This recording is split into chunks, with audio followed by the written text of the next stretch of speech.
this has ceased to be a podcast, and it's now my quest to find good lesbian movies because I feel like there are little to none. Show ad. Show ad. What up, y'all? Welcome to another episode of Girl Crush. Yo. Are all lesbian movies trash or just okay? Because I'm starting to really lose hope. Like, even the ones that I found that I liked, I didn't love them, but they were good compared to the trash ones I watched. You know what I'm saying? So this week I watched a movie on Netflix called Late Bloomers. And it's a movie set in 1996 about basically a late blooming lesbian. Like, she realized she was gay late in life. But I'm not sure that that's really what it was. You know what I'm saying? Like, is she a lesbian or is she just a bored housewife looking for anybody to pay her attention? So basically, the movie is about a housewife who worked at a high school, a math teacher that she was married to, and another math teacher who was like this middle-aged lesbian who was also a gym coach, and the lesbians start having an affair. So let me break it down how this came to be. So the movie starts out in a high school. It's based in the 90s. It's very 90s, old school. I can't believe that I'm saying 90s is old school now because I was like alive and having me a good old time back in the 90s, and now that's old school. But anyway, 90s old school movie, very like high school. You know how old 90s movies looked and 80s movies with very Ferris Bueller's Day Off, how high school looked with the jocks and the nerds and the bullies and the lockers, just real 90s movie. Anyway, so they're in this school and the kids are rowdy, just acting a fool in the classroom, and they're in math class and they have this middle-aged, like, presumed lesbian math teacher. Just, she's real stiff and rigid, you know? The stereotypical type of lesbian. Short haircut, dresses in bland, drab flannel and stuff like that. She's not a fun, fly lesbian. Like nowadays, when you see lesbians, most of them be fly as hell. You know what I'm saying? Even the stereotypical ones, they got a little bit of swag. But this was like old school teacher, stiff lesbian. And the kids were in class passing notes to each other. So this girl passed her boyfriend a note that said, "F me after basketball, I'll be nice and wet." Something nasty like that. So the teacher grabbed the note and read it, and she gave the kids her disapproval or whatever. Is that a word, disapproval, or is it disapproval? I don't know. You know what I mean. Anyway, she told the kids the note was trash, and she put the note in her purse.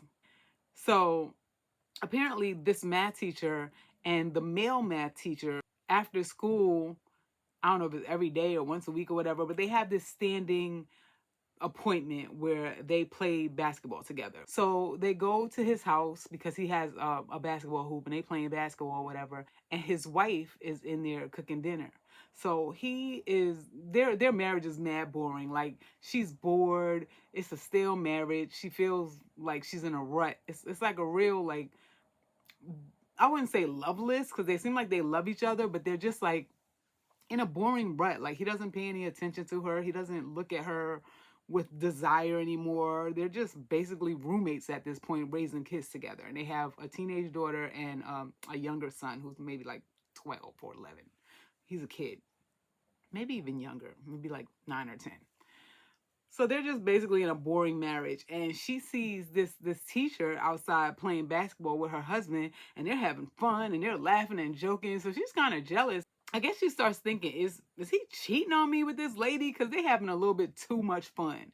And she was cooking some boring, bland dinner because she's just like a bored housewife and just being boring. And while she was cooking, while they were outside playing ball, she opened the lady's purse and found the note that the girl wrote that said, "F me after basketball." And her husband's out there playing basketball with this lady. So now she thinks that the note is for him.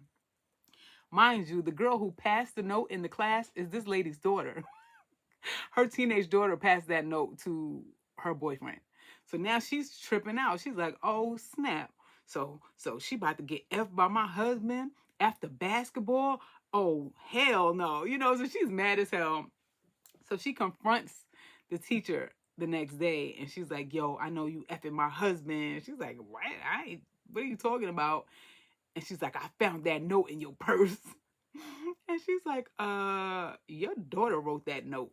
After that, they kind of laugh it off or whatever and they become cool. So now they're kind of like fast friends.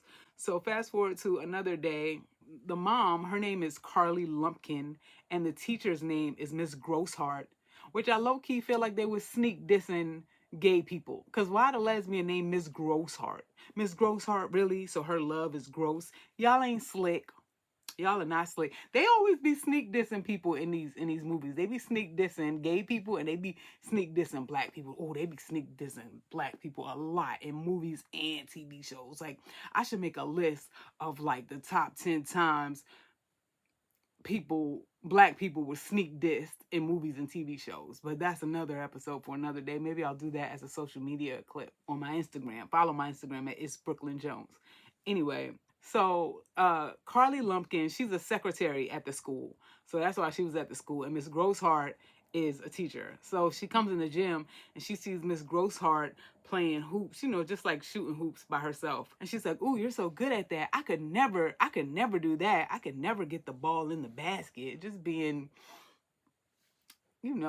corny, damsel in distress type woman. I could never do that. How some men see women. Oh, she can never shoot a basket. She's just a weak, lowly woman. The teacher, Miss Grossheart, is like, oh, sure you could. Anybody could do this. You just have to practice and learn how to do it. So she gives her the ball and she's like teaching her how to shoot. And they start having fun because she's like, no, you got to hold your hand like this and you got to push it a little bit more. She's like giving her pointers and they're having fun. And she's like, oh my God, I really like doing this. And when she got the basket and when she got the ball in the basket, it was over. She's like, oh, I could do this. I want to do this again. So now she starts teaching this lady how to play basketball. Like every day after school, they're shooting hoops, playing basketball, and just like becoming friends and laughing and giggly like two schoolgirls. And at one point they kiss. So now it's turned into something else. But this housewife probably hasn't had a fun, flirty kiss in years, so she's like kind of giddy about it. And all of a sudden it turns into a thing and they start hooking up. At one point they were playing basketball naked and kissing, and I was like, did a man write this? This looked like a man's fantasy. Two women playing basketball naked and doing the do in the middle of a basketball game. This seemed real suspect. Let me see who wrote this movie right now. Who wrote the 1996 movie Late Bloomers? Gretchen Dyer. Okay, a woman wrote it. Who directed it? Oh, Julia and Gretchen, the writer. So two women came up with that. It was giving real man vibes. I was like, a man must have wrote this. This seemed like some man's fantasy. At the same time, while she's hooking up with the gym teacher, her daughter starts having sex with her boyfriend. So now they're doing it, which I kind of hate it because I really just do not like sex scenes between teenagers in movies. It always makes me feel very, very uncomfortable. And it was weird because like after they did it like in the classroom or whatever, and then she's like, I need a cigarette. And he's like, you smoke? And she's like, no, but I like to have a cigarette after sex. I'm like, what kind of teenagers are these? What is she talking about? Like, when I was a teenager, no kids talk like that. Did teenagers talk like that when you were a kid? After sex, I like to have a cigarette. Like, what kind of like, even the fast girls in my school didn't sound like that. Like, it was just weird. She sounded like a 40-year-old divorced mother of two. She sounded like her mother should have sounded. I was like, what kind of kids are these? So now that this housewife is like happy to be having some kind of attention, she's happy and giddy now, and everybody in the family notices it. She start cooking good food and stuff. She done fried up some chicken. He's like, the husband's like, ooh, fried chicken. What is it, a holiday or something? She's like, no, I'm just happy. Like, all of a sudden, you happy? I feel like he should have been suspicious in that moment. Like, why are you happy all of a sudden? I didn't do anything to make you happy. I haven't done anything to make you happy in years. So after she's snuck around for a while with Miss Grossheart, I hate that name, she decides to come clean and tell her husband, like, yo, I'm having an affair. Mind you, this man is not taking his lady seriously. He don't even, he's like, I think he's just looking at her like, who would want you? You know what I'm saying? Because she was kind of like, I ain't gonna lie, she was cute. She was cute. Like, she looked like she cleaned up nice. You know what I'm saying? But she was real frumpy in the movie. She was very frumpy housewife. So he was looking at her like, you frumpy. Who you cheating with? Stop playing. And when she told him that she was cheating on him, he laughed. He literally laughed. He didn't even take her seriously. He's like, yeah, okay. And she's like, no, I'm dead serious. Like, I'm having an affair. And he's like, wait, who? And she's like, Miss Grossheart. And then he really laughs. He's like, that's hilarious. Like, you got jokes. And she's like, nah, like, do I look like I'm laughing? So finally he looks at her and he realizes, oh snap, she ain't lying. She really cheating on me. He's like, so you a lesbian now? And she's like, I don't know. I guess so. I'm like, this is a weird ass movie. So she decides to leave him because he's like, stop that right now. You can't be sneaking around behind my back with Miss Grossheart, and you can't be doing it in front of my face either. So I'm putting my foot down right now. End it right now. And she's like, I don't think I can do that. And he's like, what? You're like legit going to be with this lady? And she's like, yeah, I love her. And she ends up leaving and going to stay at this lady's house. So she done left, packed up her little clothes or whatever, and left to go canoodling and shacking up with Miss Grossheart in her apartment or in her apartment. And they're just like living their best life together. And she just totally left her family. I'm like, yo, this lady is selfish as hell. Like, this lady got a husband and 2 kids, and she just decides she want to get up and leave and go live with somebody else. Like, ma'am, you have kids. I could see, I was about to say I could see if the kids were adults, but even then, I still can't see that. Like, cheating on your spouse is trash behavior. Like, if you in a loveless marriage, then leave, get a divorce, figure that out before you start stepping out. But she was just like, in the middle of her marriage, like, I'm out of here. So now she's staying with Miss Grossheart. She done left this man and the 2 kids. The kids are like freaking out a little bit, especially the daughter, because like the son, he's kind of young, so he doesn't really know what's going on. He's like, you're in love with Miss Grossheart? Like, how could you be in love with her? She's a girl. So they had to explain like lesbian life to him. But like he's young and resilient, so he kind of picked it up fast and went along with it fast. Like, he didn't really care that much. Long as they slapped a video game in front of his face, he didn't care. But I felt so bad for him because like she was staying at Miss Grossheart's house, and at one point he asked his mom, "Can I come over?" Like, he missed his mom and wanted to come over to see her, and she's like, "Yeah, I'll give you a key." Like, why does your child have to ask you to come over? Why are you not home? And her daughter was like upset, which is totally understandable. This is a teenage girl in the middle of like some of her most awkward years, and her mom just stepped out on the whole family to go shacking up with her math teacher. That is crazy to me. So not only is this girl dealing with problems at home because her mom stepped out, now she's dealing with problems at school. And the kids find out that her mom is staying at the teacher's house. And this teacher is not somebody that the kids like. Like, you know, she's real stiff and strict. So the kids don't even like this teacher. And now the kids find out that this girl's mom is spending the night over this teacher's house. So her boyfriend starts teasing her. Like, the kids didn't put 2 and 2 together yet, that they're like together. They just thought that they were friends and that they were having marital problems. So she goes to stay at a friend's house, you know? So she's like, so he's like, yo, your mom's staying at Miss Grosshart's house. And she's like, yeah, my mom and dad are having some problems. So she's just staying over there for a little while. Like she was trying to brush it off. But you know how kids are. So kids start teasing. And he's like, you sure she ain't like muff diving? And he started making all like these funny lesbian terms. He was like, oh, are they I forgot, bumping muffins or something he said. It was funny. I forgot the term he used, but it was funny. But she's like, no, stop saying that. And the way she got really offended by the way he said it made him put two and two together. And he's like, hold on, your mom's a lesbo? Like she's really shacking up for real with Miss Grossheart? And she's like, look, please don't tell anybody. Like this is her boyfriend. So she thinks that she can confide in him of all people, but people are trash, especially teenagers. So he starts spreading it around the whole school. He done whispered in one person. He done told one person. That person told somebody else.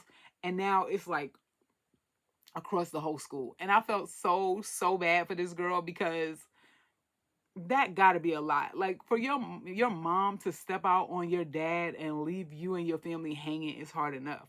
But for her to step out with your teacher, like you don't even want to picture your teacher in that kind of situation. Like I never wanted to picture my teachers in a romantic relationship. I remember one time my teacher's husband came to school and gave her a kiss and I wanted to jump out the window. Like I do not want to see that.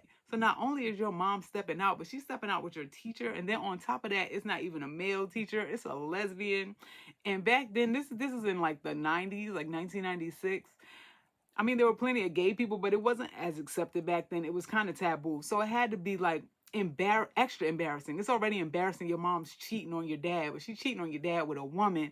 Not only is she cheating with a woman, but she's cheating with your teacher. You don't even really want to see your mom kissing your other parent. Can you imagine seeing your mom making out with your teacher? What the hell? I remember one time I was in the classroom with my music teacher. It was just me and her, and she farted. And I was traumatized for the whole week. I don't even know how I would feel if I saw her kissing my mom. Like, what the hell? That's nasty. So I felt really bad for this girl because people, like people were teasing her. It turned into like a big fiasco because while the girls are playing basketball, Carly Lumpkin's daughter, the note passer, is on the team. So people start pointing at her and they're whispering. They're like, yo, you see that girl right there? That's her mom right there. Her mom's banging the coach. You see the coach right there? Like they banging or whatever. So everybody's like looking and pointing and it turns into a whole thing. And the girl sees it happening and she freaks out. She throws the game. Like she purposely, they had 1 point to win the game. Like the game between the two teams was a tie.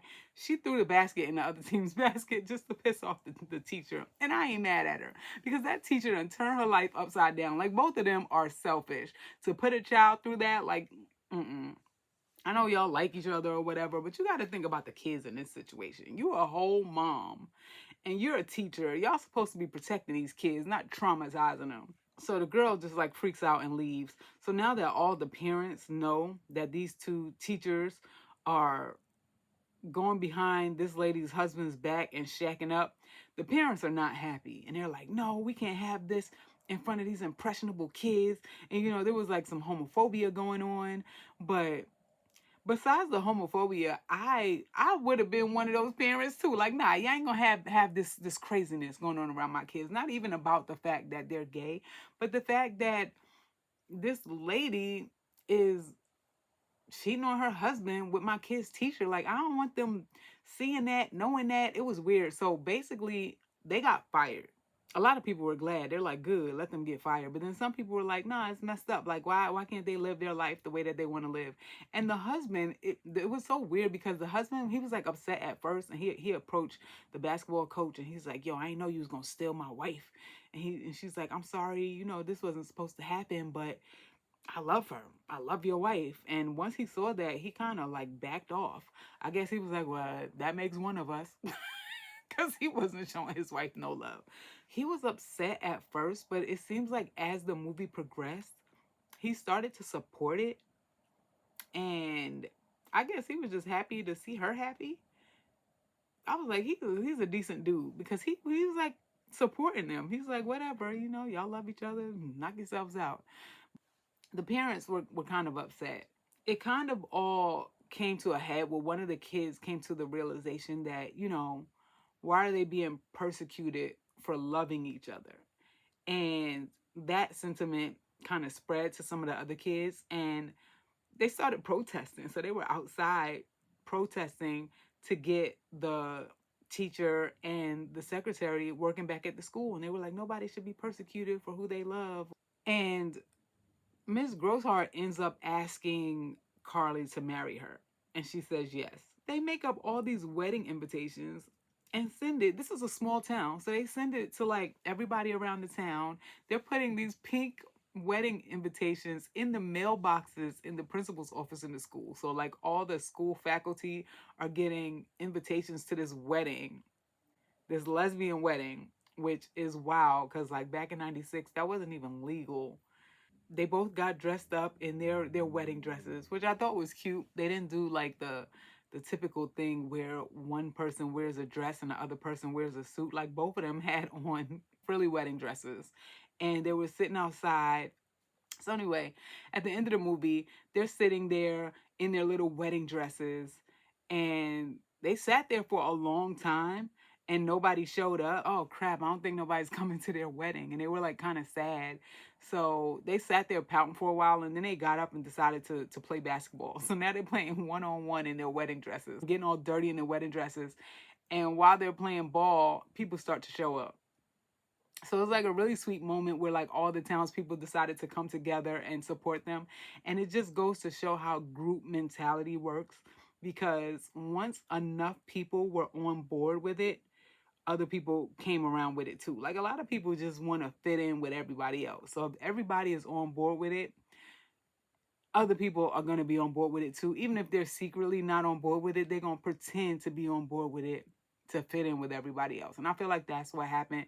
I mean, this was a small community, and these people were like liked and loved by the people in the community because they've known them for so long. So I feel like maybe it was easier for them to support them once they got over the initial shock. They were like, well, these are people that we actually like, who are a part of our community. Like the lady is a secretary in the school, and the kids really liked her. And then the coach is the teacher in the school, and even though the kids, she pissed the kids off or whatever, I think deep down they like her. I remember there was one part where one of the kids drew a picture of her as a dinosaur, and they were like, look, this is an old dinosaur. It's a lick a lot of puss. I thought that was hilarious. And the art was actually good. And at the end of the movie, she went up to the kid and was like, I like your artwork. Because he threw it on the chalkboard for her to see. Because the kids are assholes. I say that all the time because they are.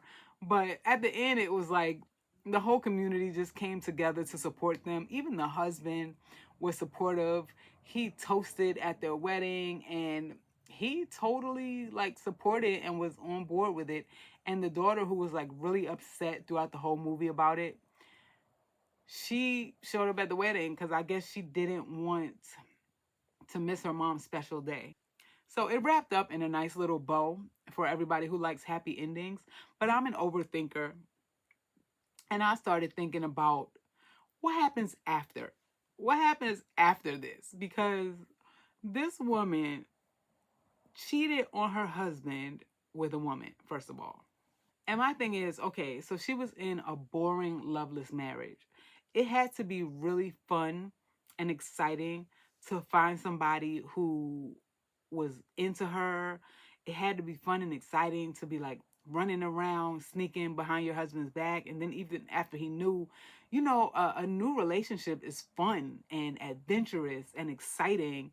And it had to add an extra layer of excitement and adventure to be with a woman, because she had never been with a woman before. She never looked at or thought about a woman before, as far as I know. Like there was nowhere in the movie where she said, I thought about this, or I dabbled in college. It was just like totally a new concept for her. So all of that had to be really exciting, especially if you're coming from a boring, loveless marriage. But my question is, what happens when the excitement wears off? Like, why would you marry a woman who stepped out on her husband to be with you? Because how you know she's not going to do the same thing to you? Once the excitement and the fun wears off, now she is a housewife to a woman. And this woman works and she's a school teacher and stuff. What if the marriage gets boring and stale? What's she gonna do? Is she gonna step out on her wife and cheat with her husband and realize she misses her husband and her family and go back to them? Or is she gonna find a new man that she likes and find excitement in a new man and cheat with him? I just feel like time and time again I see lesbians get their heart broken by curious straight women who either always wanted to try being with a woman or who thinks they're in love with women but then find out that it was just a phase, or they were like bi-curious or tri-curious because they were curious and trying it, but it wasn't really something that they wanted to do. Like, this all happened really fast. The affair, the wedding, the way that it presented, it seemed like it was over the course of months because all of this happened within the school year. It's not like they left for summertime and then came back to school in the new semester. Off the top of my head, I don't think that happened. Even if it did, it only happened over the course of the summer, which was still like a few months, you know? It's not like her and this teacher were together for years and she was absolutely positive, like, yo, I'm really in love with this lady. I'm really a lesbian, or I'm at least gay for her. It was still really, really new. So I feel like instead of getting married, they should have stayed together for a little while longer, just until the newness wears off, to see if it was real. Because I feel like Miss Grossheart is going to get her gross little heart broken by this wishy-washy lady who's just bored with life and trying to have her fun at other people's expense. Miss Grossheart should have seen that this lady was selfish just off the strength that she was running behind her husband's back and left her whole family just to be with her so she could have herself a little bit of fun. Like, she had 2 school-age kids and a daughter who was freaking out. And she didn't care about none of that. All she cared about was bumping coochies with Miss Grossheart. I was like, her name should have been Miss Grossheart because she was the one that was gross in this freaking movie. Anyway, it wasn't the worst lesbian movie that I've ever seen. The worst lesbian movie that I've seen so far is still, what was that movie called? The Lies We Tell, But the Secrets We Keep. So far, that was the worst lesbian movie that I've watched. And it's just making me wonder, do lesbian movies just suck? I'm really on a quest to find a good lesbian movie because this has been really difficult. I'm like, all of these movies are either absolute trash or just okay. So can somebody please recommend to me some actually good lesbian movies to watch, because I'm coming up at a loss. So one of my homegirls told me to watch a movie called Imagine Me and You. And I don't know, she says she thinks I hate it because it's lovey-dovey or whatever, but I don't mind a little lovey-doveyness. I think I like a little lovey-doveyness. I personally love love, so I feel like I might like it. So next week, I'm going to review Imagine Me and You. Let me know in the comments if that movie is worth watching, and if not, what do you think I should watch? What do you think is the best lesbian movie? Because I'm coming up with a bunch of duds, for real. Like, even the ones that I like, I think I only like them because the other movie was so bad that these actually seem good. Before I go, I want to highlight Unword, because like I said, I'm going to highlight a lot of Black-owned businesses, brands, and queer-owned businesses and brands. So with that said, Unword, can you see it? Unword is a really, really fun word game that was created by a friend of mine named Ryan Glenn. And when I tell you, this game is so much fun, I played it a few times, and let me tell you, I'm very intelligent and I can spell, so I'm very good at this game. But even if you're not that intelligent and you can't spell, the game is still a lot of fun. It's a perfect game to play for game night. It'll give you plenty of laughs and keys when you try to play this game. This is what the board looks like. And it comes with a scorecard, cards for the game, a timer. It really is a lot of fun. So I'm going to drop the info for this game down in my comments. Unword. It's a word game and it's a lot of fun. Let Ryan know that Brooklyn Jones sent you. If you love a good board game, if you love games that are educational and fun at the same time, it's great for kids, young adults, teenagers. It's fun for the whole family. So if you love a good board game for your game night, pick up Unword. You will not be disappointed. Please do me a favor, like, comment, and subscribe. I'm really plucking away on this podcast. I'm really trying to figure it out. I'm very new to podcasting, and I'm still trying to figure out how to build it, to grow it, to get views and listens. Um, Not gonna give up. I don't think. Because I've been doing a lot of research and I've seen that a lot of people give up way too soon. Like you're not gonna get a lot of views or listens right away. So you have to build it up. So I'm working on building it up. Let's see what happens.